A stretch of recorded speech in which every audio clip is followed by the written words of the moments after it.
Hello, good people. The weekly Wednesday live time. So I am Ruokangas, your humble servant, on a mission from the gods of fretted instruments, whoever those mythical creatures may be. I do know where one of them is right now, and in just a moment we'll call him in.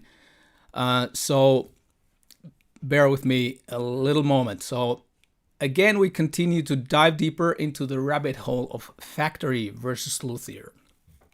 What is the real difference, or is there a tangible difference that makes any difference for the player? So now, before we invite my guest in, let me tell you a little story from the late 60s. Late 60s. I was not around in late 60s, late 80s, 1980s, 1989, I think, to be specific. So I was 16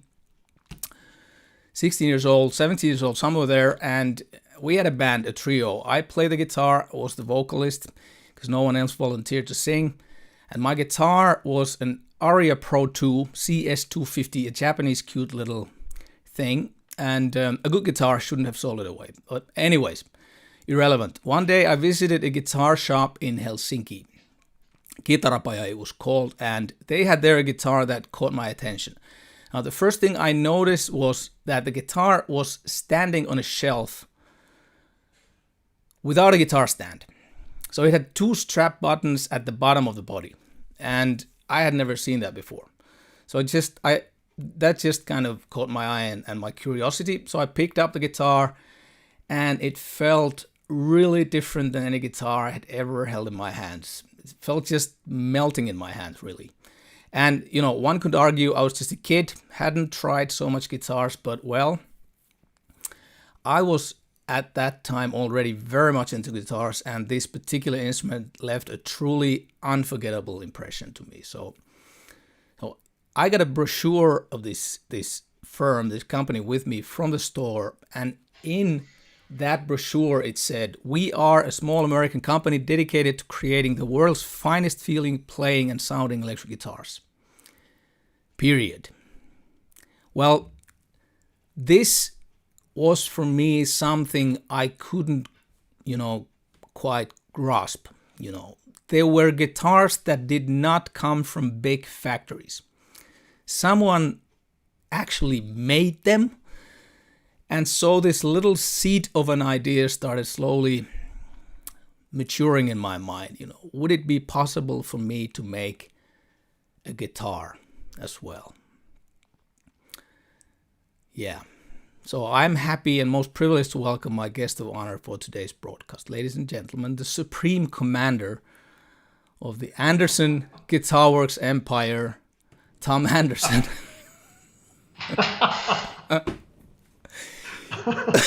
You have used that title of yourself.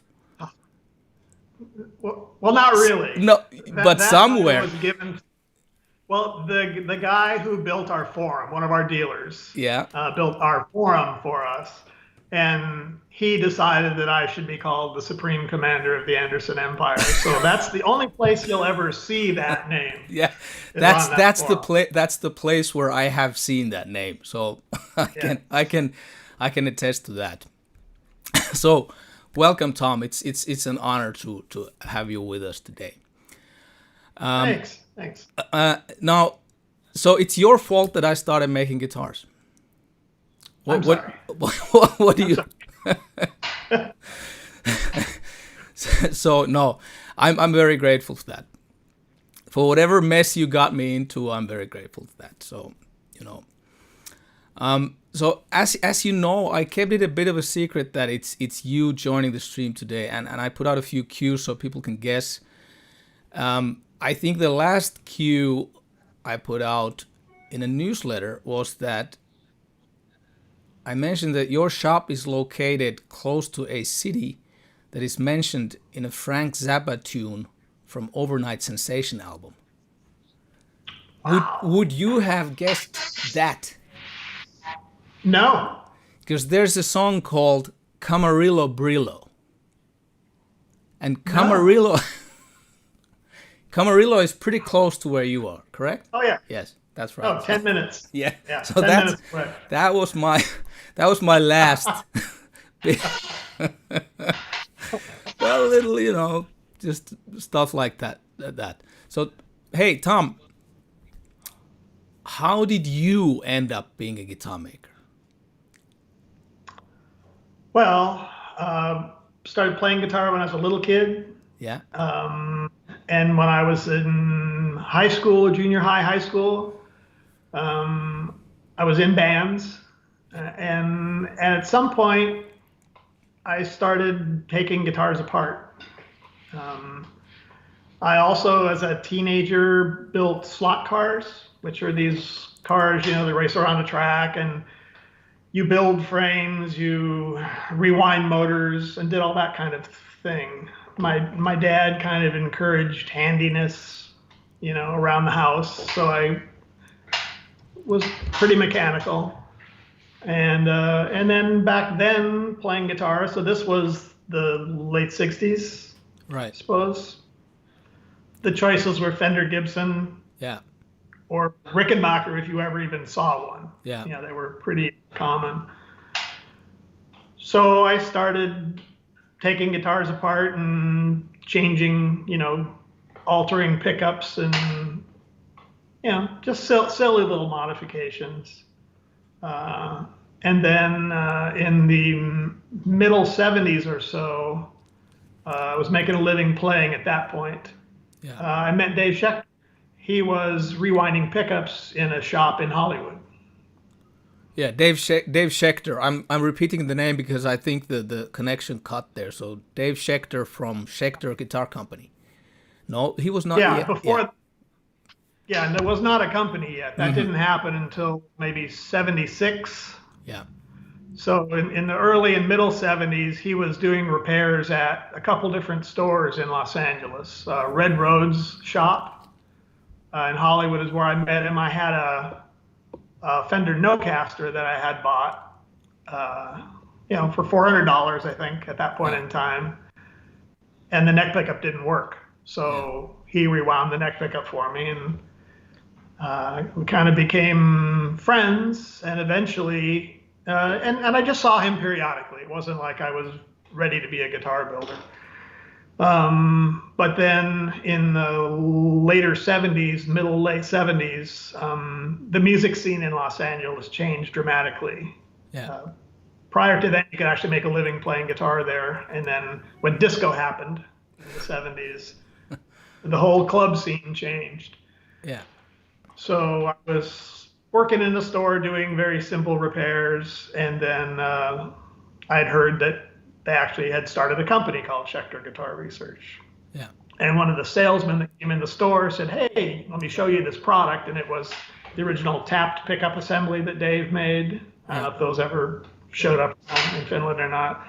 But I saw that and I knew immediately that it was Dave Schechter. And then we talked a little bit and they offered me a job to come work there. So I was not playing much anymore, or the playing market for money was gone. So I went to work there in 77. Yeah.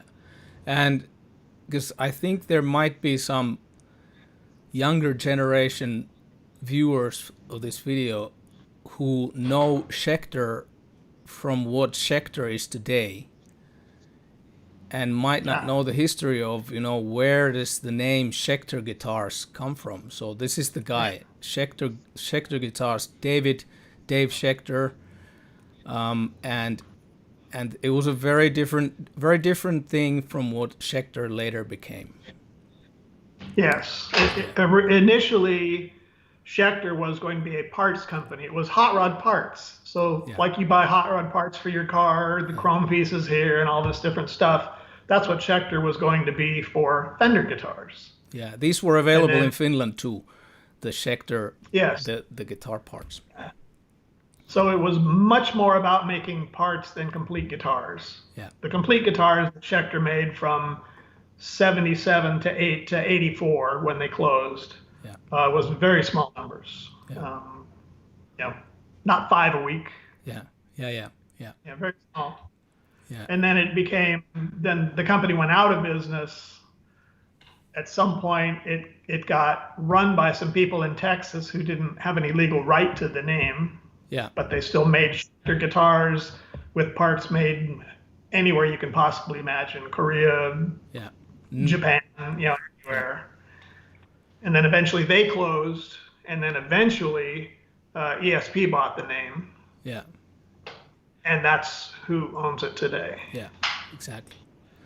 And if Wikipedia is correct, Daveschechter, I wouldn't know, but according to Wikipedia, it was Daveschechter who kind of kicked your butt, kind of, to start your own company.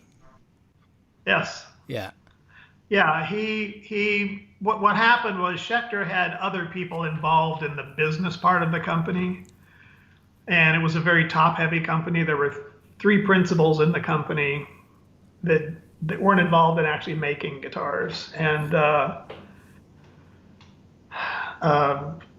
they made a lot of bad business choices. They never invested in the product, and it was, so at one point and towards the end, they actually fired Dave because they didn't think they needed him, because they wanted me to go to Japan and source imported parts so we didn't have to make parts in the US. Yeah. Which is completely against what the company was all about. So he advised me, he said, if you don't want this to happen to you, you should start your own company. Yeah. And that was the last thing on my mind. Yeah, okay. So and you were first working off your garage. Yes, I spent the first year working in my garage. So Dave gave me a pin router. Right. That was at Schechter, and a couple of sanding machines, and then we built a couple more sanding machines in my garage. So I had a small garage with a pin router, compressor, drill presses, horizontal mill that I was going to cut fret slots with, but never did in my garage. And I operated there for a year, and then after a year, I moved into my first shop. Yeah. So. Yeah, and years went by. And first along in the 80s, you were making your own guitars, but you were also making parts for other builders. We were actually mostly making parts for other people. Yeah. Yeah, it wasn't until 86 we went to our first NAMM show with one guitar. Okay. Yeah. And parts. We were making bodies and necks that we sold to dealers. We were making bodies and necks for Roger Sadowski, for Jim Tyler, for Pensasur. Yeah. Did a little bit of stuff for John once after he was free of Pensasur, when he was on his own before he started the big company now. Yeah. And then we sold bodies next to stores and anybody who wanted to build things. And it was actually that that fueled the desire to make complete guitars. Yeah. Because we'd get calls from people that say they assembled a guitar with the body and neck and it wasn't playing well, and they didn't know how to dress frets, and it was a terrible guitar. Yeah, I can imagine. It wasn't rewarding to make good parts and have them turn into bad guitars. Yeah. So that's when we focused on being a guitar company. Yeah, and then by the turn of the decade, late 80s, you stopped making for others, or in the 1990s? Yeah, 1990. Yeah, 1990 was the last year we made parts for other people. Yeah. Well, you've pioneered custom guitar manufacturing in a lot of ways. You've, again, Wikipedia says that you were the first company to use a multi-purpose CNC machine. Now, first company, does this mean like first, or like, what is it on scope of what? Like before the big boys or what? Well, the big boys were using CNC routers Yeah. that didn't at that point in time have tool changers on them. Right. So they Like were I quite visited, crude. and yeah, giant routers, that would hold Yeah. 6 bodies at a time, and they would just hog through them with, one particular kind Yeah. of bit. Um, and they were made by router companies, Onsrud, Yeah. Holtz, these companies that made routers for the woodworking industry. Yeah. Where we differed from that was, again, Daveschechter comes into the picture at this point, because after Schechter, he went to work for a company called Fidal that makes CNC milling machines for metalworking. Yeah. And here's something you have to understand about Daveschechter is that almost nothing in the world is made as good as it should be for him. Right. I say that with affection because he has the ability to look at things and not point out defects, but come up with solutions for things that should have maybe been done differently. Right. To make it a better product. Yeah. So, and I feel like that's one of the most important things that I learned from Dave, and that I still learn from Dave. We still talk, not too often, but sometimes. Yeah. He just has a good eye for seeing how something could be better than it is. So he was working at this company, Fidal, and he was saying very complimentary things about this machine, which is, he doesn't say that often. Yeah. So he told me about the machine. I saw the machine, and that was 1988. Yeah. And in 1988, I was the only one shaping necks. We probably had 4 or 5 people in the company in '88. Yeah. So he said, this machine could carve necks. Yeah. And I was looking at it and going, well, we're never going to be able to make more guitars than we do now because I'm the only one that's doing this job. Yeah. And I don't think I can teach anybody how to do it because it was pretty crude. Yeah. So he showed me the machine. I made a quote unquote, perfect neck and handed it to him. And he said, let me see if they can duplicate this. Yeah. So they took it and they digitally probed that neck to define its back shape and all the details about the back shape. And then they carved it in several positions to show me what kind of resolution could be had. If you don't care about how long it takes, it can look like this. Yeah. If you want it to go a little bit faster, it look like this. If you want it to go really fast, this is as good as you get. And it was astounding to me, because I'd never seen anything like it. So I went home and I told my wife that there's this machine that we need to get. And we can lease this machine, and it will only cost 4 times what our house payment is. Oh my God. These were different times. Yes. Yeah. So at 4 times our house payment, she thought I'd lost my mind. So, but we did it. Yeah. And in those days, there were no real user affordable CAD programs. Yeah.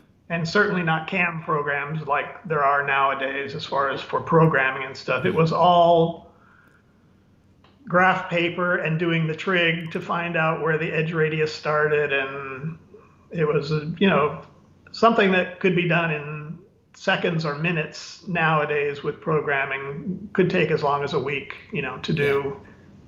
Pick up cavities. Simple cavities were very time consuming. So that's where it started. Yeah. So I'm going to show So yeah. Sorry. Go ahead. I'll just show. So the CNC mill is a vertical milling machine, single cutting head. Yeah. But it can change tools, so it holds 21 different tools, so you can drill different size holes. You can use the appropriate diameter tool to cut different pockets, and all the different kind of specialty tools. Yeah. So that's what makes it different than a router. Yeah, exactly. So in that regard, you were really an early pioneer in that kind of like state of the art, high tech taking kind of the well, whether it's small scale serial production or mass production, but taking that approach to the next level and to the next levels. And I think that's because it kind of ties to our topic today. So we might go back to that from a different angle later. But now I'm going to show people a picture of young Tom Anderson. There's Tom at his shop in very early 90s. You can tell it from the jeans and from the shirt that he's wearing, I think. It's very fashionable. And the hair. And the hair, maybe. But hey, it's the tennis shoes the same as people are still wearing to this day. Like, everybody's wearing those Converse stuff. So some things go out of fashion, some things don't. But so let me ask you another kind of like from another.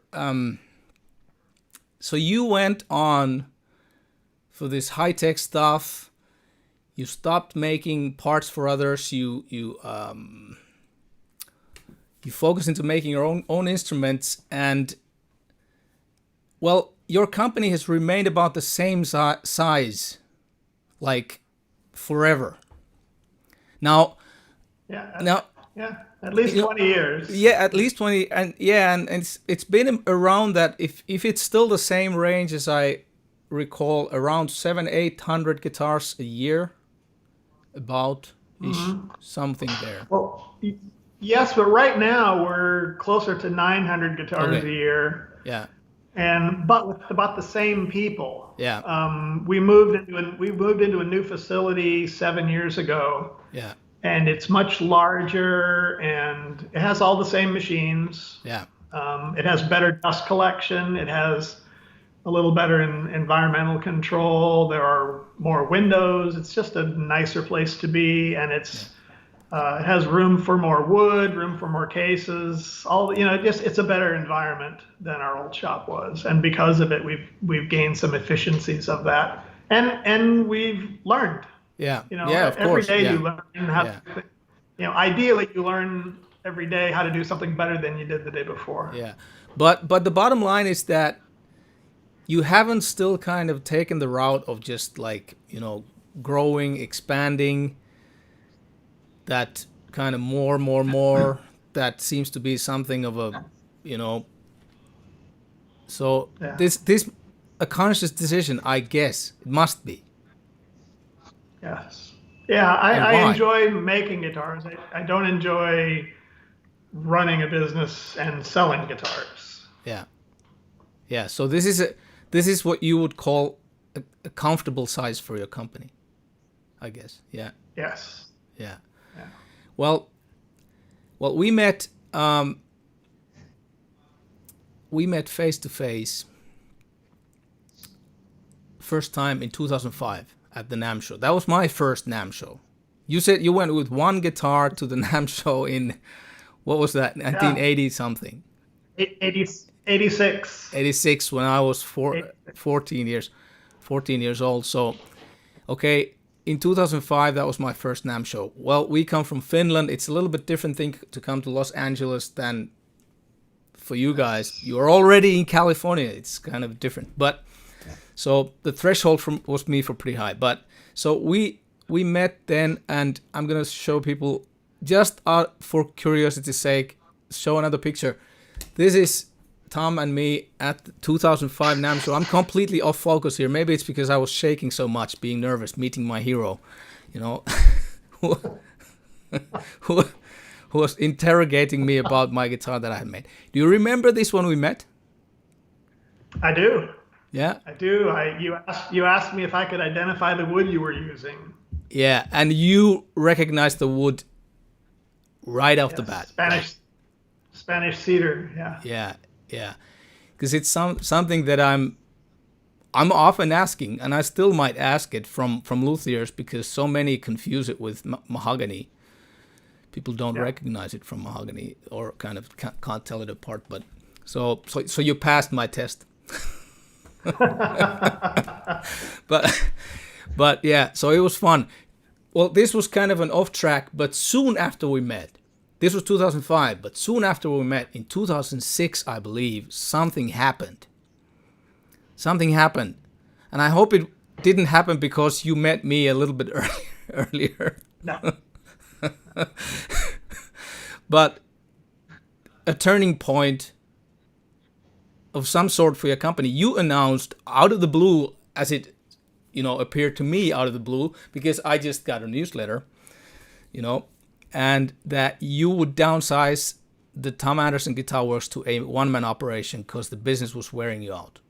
So what happened? What was the, if you're comfortable telling us what's the... Yeah. Well, because I enjoy making guitars more than running a business. Yeah. The running the business part was very difficult for me. Yeah. And it took away some of the joy of making. Yeah. And because I always wanted things to get done. I was and am still not the best delegator of duties. So if at the end of the week we didn't finish the things I thought we should have been finished, I would work on the weekend and finish them. So it turned into too many hours. Yeah. And physically, I think it just all caught up with me, and I just said, I just can't live like this anymore. Yeah. And so that's when I made that decision. And what happened was everybody came around me and said, how can we help? How can we, this is a good thing that's happening here. We're doing good things. And many of the people, when people work here, they tend to stay forever. Yeah. So I have people working with me now that were working with me in the 80s. Yeah. And so they kind of came around and said, how can we lighten your load? How can we help, to make this fun for you again? And they did. And it was the best decision I've ever made because I do love making guitars. That's what I want to do. Yeah, it must have been a very hard, first of all, the decision to kind of announce that, okay, I'm through, I'm done. I just want to do this, one-man shop thing. And yeah, but again, as you told, people are loyal to you and wanted to help. And so it's kind of like the transparency and just kind of must have brought you together closer as a company, the people, the crew and everybody, like a tribe family thing. Yeah, and I think it also it created a little bit lighter atmosphere. Yeah. Where it wasn't like there was this drive like things have to happen today. It's really important. This has to get finished today. Or this, it wasn't like I was this guy, cracking a whip, to get things done. But I feel like now it's a much lighter atmosphere. Yeah. Because we do what we can do, and if something goes wrong, well, then we'll see how do we salvage that, and if we can't, then we move on. Yeah. It's not a. So I think it's a fairly reasonably low stress. Yeah, I can relate to that. I have a kind of a similar. I'm not going to go to that story right now, but I have a kind of a similar experience from in the past, and sort of a like emotional letting go of all of it to kind of regain the joy again, which I've gone through that in a little bit similar way, and I think it's a beautiful thing that you were able to turn the course and bring the kind of the humane factor in more, and and I think that must be also one of the things that makes things lighter when there is that kind of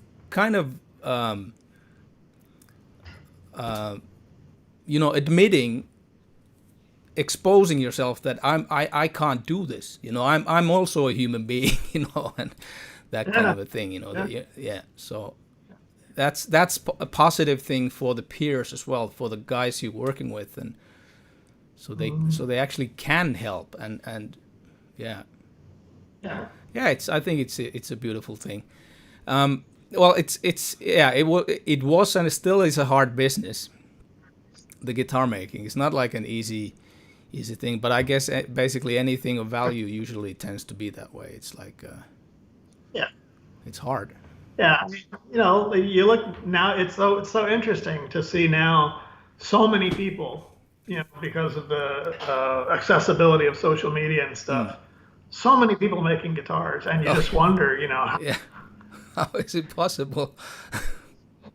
Yeah, do all these people really have the desire to really stick with this when it's hard? Yeah. Because there are times when it's like, oh, this is everything's working, it's great. Yeah. But then the paint company changes the formulation, or a wood isn't available, or all the things, all that stuff go wrong, or the person that was doing this job moved out of the area, or all the things that all the hardships. Yeah, it's the stubborn ones that, or I guess that's kind of the eventual, or at the end of the day, that's what kind of then weighs us, that whether we can push through all those hardships and all that stuff. Yeah. Well, I'm glad you're still around and making guitars with your crew. I think it's just a wonderful thing. So, okay, so now in the light of what you told earlier about not overgrowing your company, or sort of, like you said, you don't want to make it too big. So how do you feel? Do you feel like, regarding the quality of the instruments, if we now kind of get to that topic of factory, serially produced guitar, mass-produced guitar, well, I guess your guitars you couldn't say mass-produced. It's like small-scale serial production. So just for the people to kind of calibrate their brains, that what does it mean if Tom Anderson Guitar Works makes 800 to 900 guitars in a year, in a perspective of a factory that mass produces guitars? For example, Fender, I think this was 10 years ago when I visited their Mexico, the Ensenada factory 10 years ago. And that at that point they told me at the factory that they make 700 guitars a day. So sounds like a year to me. Yeah. So that I just wanted to say to people so they understand that there's a difference of making, 3 digits of guitars in a year or in a day, like 700 guitars a day. Okay, so that's just the scope of things. So would you feel that, if you think of your business and the way you're making guitars, and do you feel, or actually let's make it a bit broader, like your experience, I mean, you must have seen also other companies and their ways of making guitars. So do you feel that it is inevitable that when the business grows bigger to that big boys league, to the mass-produced league, is it inevitable that the quality of the instruments suffers? Is it inevitable or not? Boy, well, I think it's likely, but I don't know. I don't know if it's inevitable. Yeah. Because for me, the factory, I visited the Fender factory quite some time ago also, and what I saw was hundreds of people doing a 20-second job repeatedly all day long. Yeah, they did one small, all they did was sand the inside of the cutaway of a Strat body. Yeah. That's it. That's all they did all day long. Yeah. Now, they were probably really good at that, but still, for someone to do that all day long, that's a monotonous job. And I think it would be very difficult to have a lot of, but not impossible, pride in that work. Yeah. You know, that's getting a pay. That's just working for the paycheck. Yeah. You know, we have 3 people that make the bodies and necks. Yeah. All of them. So that's 3 people that know that job. The same guy has put frets in all our necks for more than 25 years. Yeah. But he makes the whole rest of the neck too. Yeah. You know, he does all the machine work, all the pre-treatment to the wood before it's even ready to make a neck or not. All that all the way up till the neck is carved, and then the neck sit for a month, and then he goes back and retrues the fingerboard radius, frets it, sands it, and turns it into a finish ready product. Yeah. That's a big difference because he's seeing every aspect of that. Yeah. What it takes to take a board and turn it into a neck that will work on a guitar. Yeah. You know, we have 3 people that do all the finish work from the raw wood till it's a finished, polished, shielded body. So that's a far cry different from a place where, you know, that's a very different, you know, and you know, final assembly, there's 4 people doing everything it takes to make those parts turn into a guitar. Yeah. All the nut cutting, intonation, all that stuff. So, but if you visit the Taylor factory, they are probably the kings of fixturing and automation. Oh yeah. Mm. And I remember I've known Bob for many, many years, and he was one of the first to come out to my shop to witness this Fadal mill, you know, to see what is this new thing you are doing on here, you know, and I look at the guitars he's making now and versus the guitars he was making, you know, with 15 people 30 years ago, and I don't think they're not worse guitars. No, I'm sure they're not, and I think that it's a really multifaceted, you know, what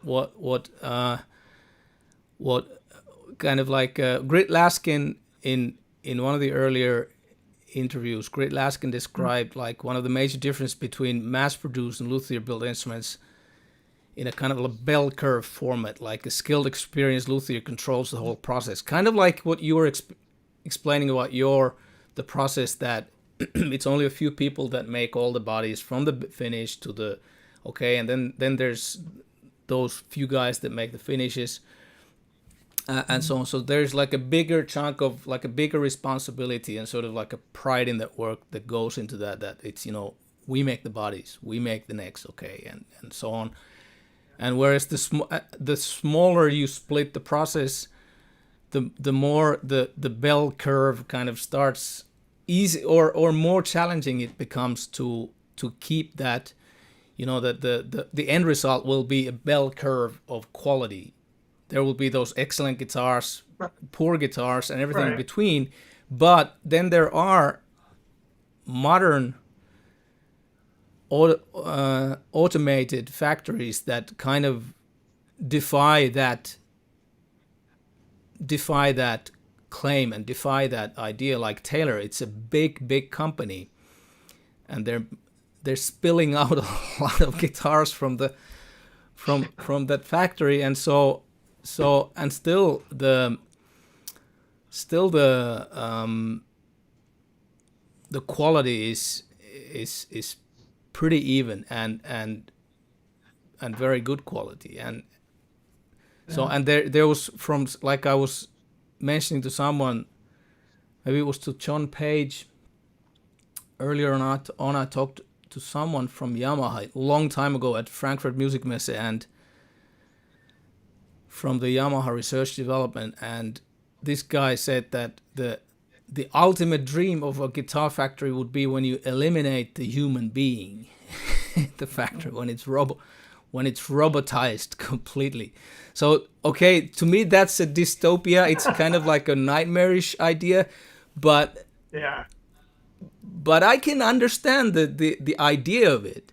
Like, there are these days, like if you take other industries, car industries. There's only very few people, or paper industry. There's very few people running that whole process of making whatever product it is. So I guess you could then, with that cookie cutter, you could make those cookies a lot. Wouldn't be very fun. Would be maybe. maybe. To me, there's still a connection. There's still a human connection with that final bit of work that you do to shape a neck and the fret ends and all the details that make it feel different. Yeah. Than the big factory guitar. As you can see, I'm putting this in a little bit provocative way now. So, Yeah, no, I think in theory, if the programming was good enough and all that stuff,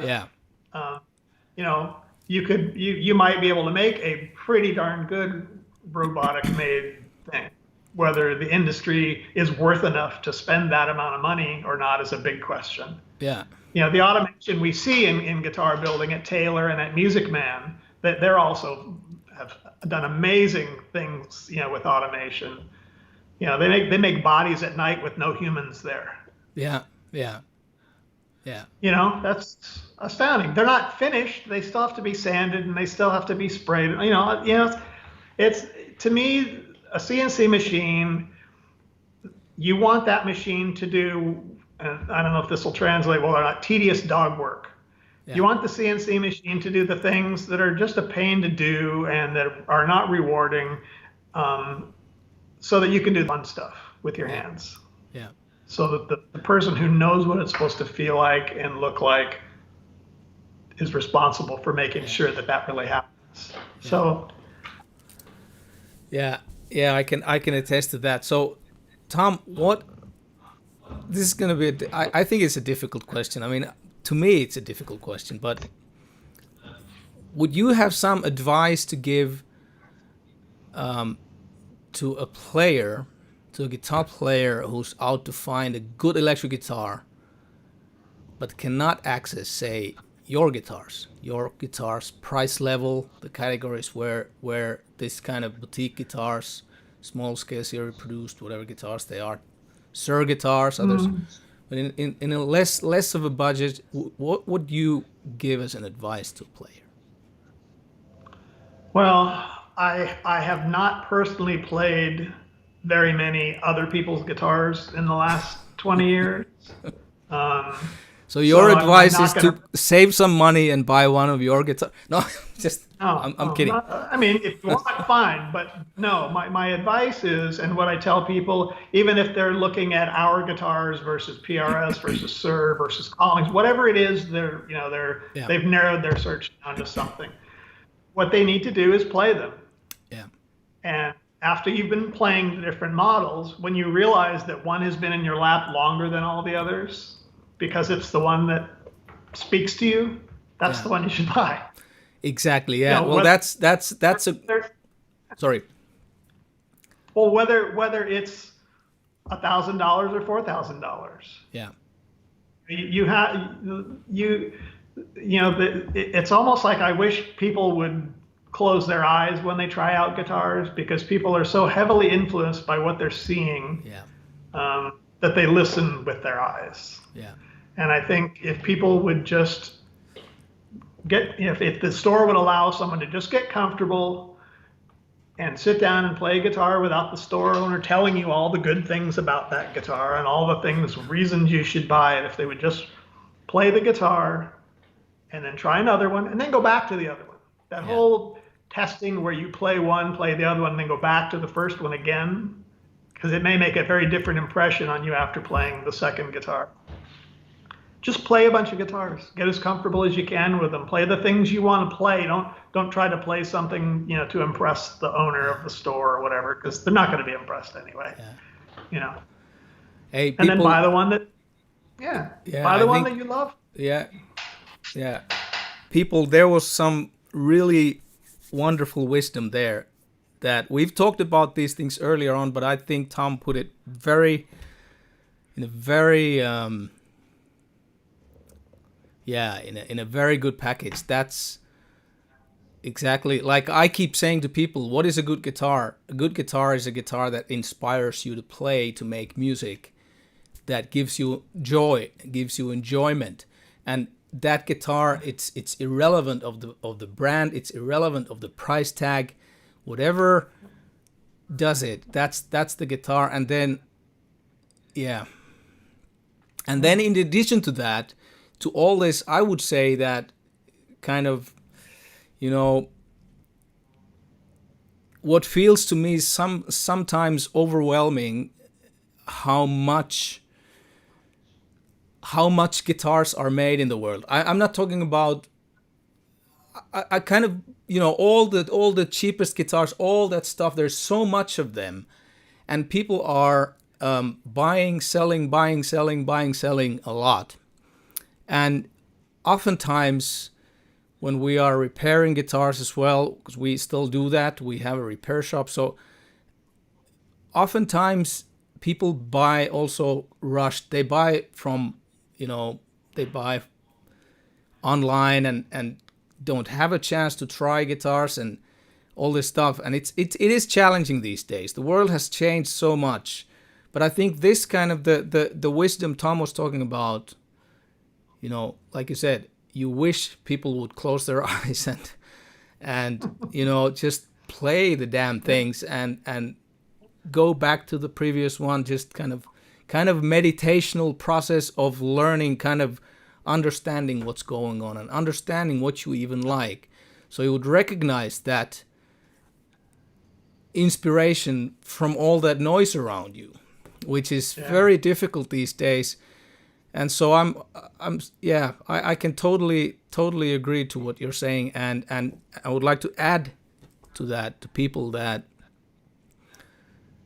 not so hasty, take your time, try the guitars over a longer period of time, make it happen that you can try the guitars. And if you find that guitar that you really love and you can't quite afford it, don't buy the other guitar because of that, because that other guitar is a little bit cheaper. Just keep on saving the money so you get the guitar that really inspired you, Yeah. So, I think that's a brilliant piece of advice. Thank you. And we are running out of time soon. So, but before I let you go, I have to tell you one more thing, Tom, and I hope it's not too embarrassing for you to listen to this, but, well, since that experience in the late 80s, I have followed your doings on and off, and when having a chance, I've picked up your guitar in a store, and I've also done maintenance jobs, fret dressing, refresh to some of your guitars over the years, and what I really always enjoyed the most in your work, that there's always been this feel of, unassuming, humble, down to earth goodness about these guitars. And I'm not. Let me just, not. There's not that kind of boasting or riding on the hype of the times. They're just guitars built the right way, and there's some, I hope my non-native English comes out the right way, but there's something in this, your approach, that somehow I don't find it very typical American approach. Well, that's a compliment. well, I hope I'm not hurting anybody's feelings. But, it's that kind of humility and dignity in your work that has spoken to me all these years and has taught me to respect your work even more. And now comes the embarrassing part. When I've learned to know you a little bit, as a human being, it's been like, the way your guitars are, it actually reflects you. That's the way you are as a person. Your personality, very much the same humility, the same kindness. I don't know, can guitars be kind? I think if guitars be kind, I think your guitars are very kind guitars. And yeah, I just wanted to say that, you know, in other words, your guitars, your brand, it's some, you know, it's a manifestation of who you are and what your values are. And to say it out like that, it sounds somehow self-evident, you know, but it's really not, it's not so common as the business side of things, you know, the sales pitches and punchlines and all that stuff tends to kind of, all the noise tends to take over that. Yeah. But yeah, so that's the way I feel about it, and now I'll get my coat. No. Well, that was. I really appreciate what you said.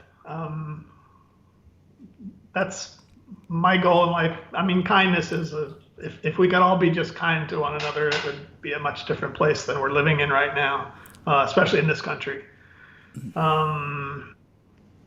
My wife would be the first to tell you that this business is a hobby gone wild. Yeah. Because I'm still trying to make the guitars that I want to play. That's why I do this. I'm constantly making guitars for me to play.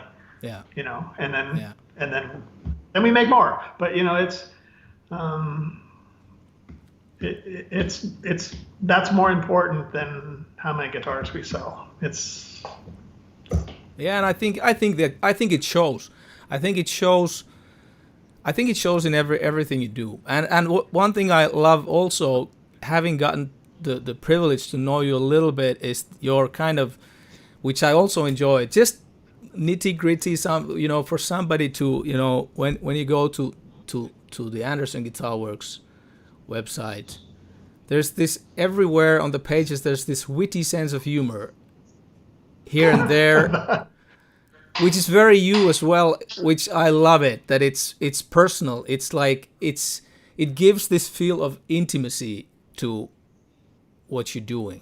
So well, I have to say that most all the wittiness on the website comes from Roy, who's been with me since virtually the very beginning. Yeah. I met him when I was working in my garage. Yeah. And he's been with me virtually ever since. Yeah. So he does most of the writing. I'm not one to pontificate. Well. In that case, you have to tell my best regards to him as well, because, you know, and tell him, at least I've noticed. A lot of other people have noticed. It's special. It's nice touch, and yeah. Also another way of showing you care. So you guys care. So we do. Yeah. So listen, we have to wrap up. 1 hour, it goes so fast, it's unbelievable. You know, people keep playing and enjoying those guitars you have, and you know, thank you so much, Tom, for donating an hour of your life to me and to the people watching. It's been a blast and an honor. Thanks. It's been fun. It's fun to get to know you a little bit better too. Yeah. Thank you. So I'm wishing all the best to you, Tom, your family, your business. And until next time our paths cross somewhere, sometime. I'm sure they will. So. Yes. Yeah. I'm sure they will. Okay. Great. So see you again. Ciao. Bye-bye.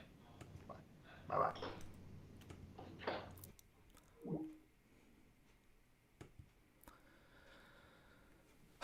So people, there you heard some very wise words. And yeah. And you heard my testimonial to Tom as his fanboy. And at the same time, I think to all who watch this video with me, I think it's fair to say there's a lot to learn from how Tom and his team at Tom Anderson Guitar Works do their job. You hear it the way from the way Tom talks about how they do things, but it's tangibly can be felt in their instruments, and it comes through in between the lines as well, very, very clearly when interviewing Tom. So big thumbs up to Tom that he agreed to be interviewed by me. This was an honor for me, and really kind of a circle closing for me personally. I can't quite express now to you guys how I feel exactly right now, but I feel very fortunate, very gifted, very privileged. So yeah, this was the fourth interview out of a total of 7. 7 interviews total. 4 have been now done. That means 3 more to go. The next one, how about we up the game a little and change perspective? Now we've been discussing with Luthiers from one-man operations to small-scale serial production. Okay, John Page did work in the past for a major corporation, but he has left that life behind. So, wouldn't it be a bit, when I'm doing this series, come on, factory versus Luthier built guitars, wouldn't it be unfair to talk about the differences without interviewing anyone who works for one of the big corporations, Gibson, Fender? Or better yet, how about I interview next week someone who used to work for Gibson from 1978 on. That's all the way since Gibson's Kalamazoo factory era, people. And this guy switched from Gibson custom shop to Fender in 1996. And he has since then continues working for Fender. Let me dig up a photo for you.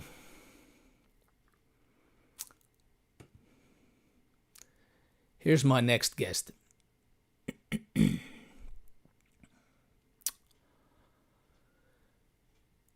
This gentleman here, this is Tim Shaw, the Chief Engineer of Fender Research and Development. A very experienced professional on his field. And interviewing him, we can genuinely,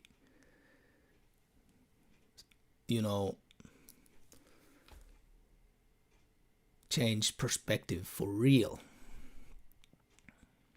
So it doesn't feel like, it's all us colleagues, patting each other's backs all the time. So let's up the game. Let's bring in one of the big bad boys. So,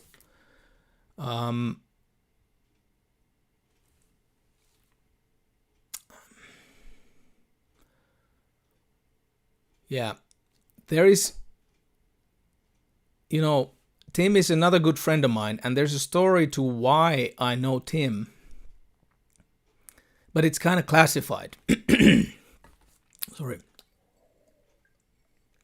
Somebody's asking me, why is my voice cracking? I hope it's not the microphone. I think it's just my voice cracking because I've been singing yesterday, my lungs out, with our band. That's why yeah. So no worries. I'm not sick, so all is good. Okay, back to the topic. There's a story to why I know Tim, but it's kind of classified, Seriously, non-disclosure agreements and whatnot. For real. Not kidding. But maybe. Okay, let's make a deal. If you guys promise to beat the drum and spread the word about my weekly streams to all your friends like never before, take it out there so more guitar enthusiasts, more guitar-loving people will follow, then I promise to disclose the juiciest bits and pieces of that top secret insider story next week. How Tim Shaw of Fender Research and Development became a friend of mine a long time ago. So that's that. Now, it's unbelievable that I'm keeping to this schedule these days. It's only a couple of minutes past 10 now in Finland, 10 p.m. So please share on your own social media channels, like, dislike. If you didn't like, leave your comments below. And if you already haven't, remember to hit that subscribe button and the bell icon next to it so you'll be notified about the next videos. So, thank you for all the comments. Keep on commenting more to the recorded interview below after the fact, and yeah, this was a nice interview. I really enjoyed interviewing Tom Anderson. That's it. People, take care. Look after your loved ones. Peace, love, good music. Until next week.